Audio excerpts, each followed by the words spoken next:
Now let us see this equatorial points, how the magnetic field will vary for a bar magnet. Same situation, bar magnet of length 2L. Now I am taking a perpendicular bisector, some point P on that is the equatorial axis, equatorial line. Alright, so here if I take point P, which is at a distance x, the total length is 2L, so half the length will be L.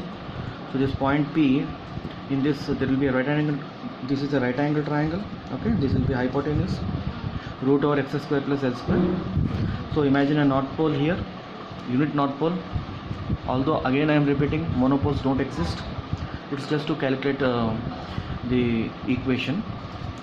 So this is north repulsion, B1 in this direction, south north attraction. So because the distance is same in both the cases, the magnitude of the B value will be the same actually. So how do you get B1? mu naught by 4 pi into this pole strength is m divided by d square. D square is root over x square plus L square whole square. So mu naught by 4 pi into m divided by x square plus L square. So the diagram will be something like this. B is in this direction and this B is in this direction, both are same in magnitude. Okay, so if you see here the vertical components, if you are trying to find the resultant net value, the vertical components, because B is same, they will cancel out each other, only the horizontal component will be left. So B net will be B cos theta, B cos theta. If I have said this is the negative direction, so minus 2B cos theta. Therefore that means that the net magnetic field direction will be towards the south pole. Okay, now cos theta, we need to work out this value. You see, if this is theta, if I draw a parallel line here, this also will be theta, so that is why this is theta. So cos theta in this triangle, this is L, adjacent side, opposite side is x, so cos theta will be adjacent by hypotenuse L divided by root over L square plus x square.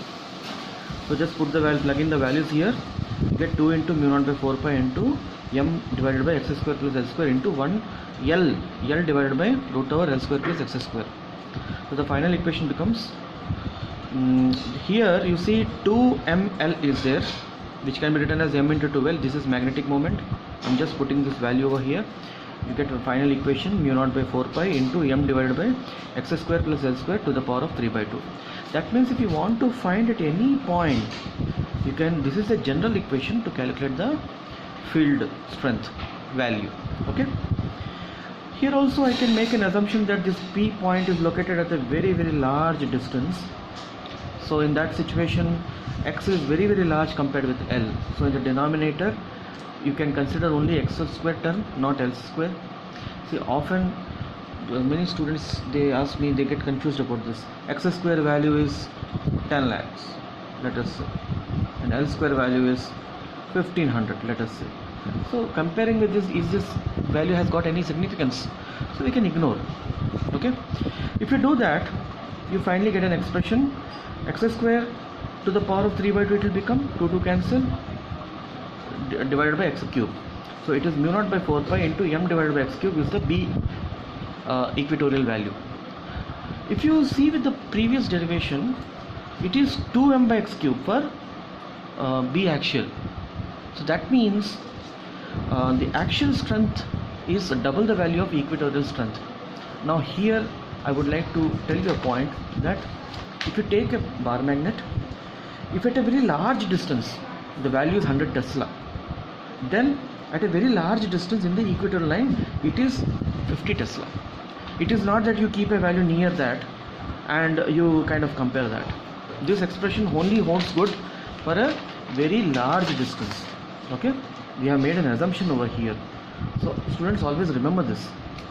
Okay, for if you are somewhere near the point, you have to use the generic expressions to calculate the exact values.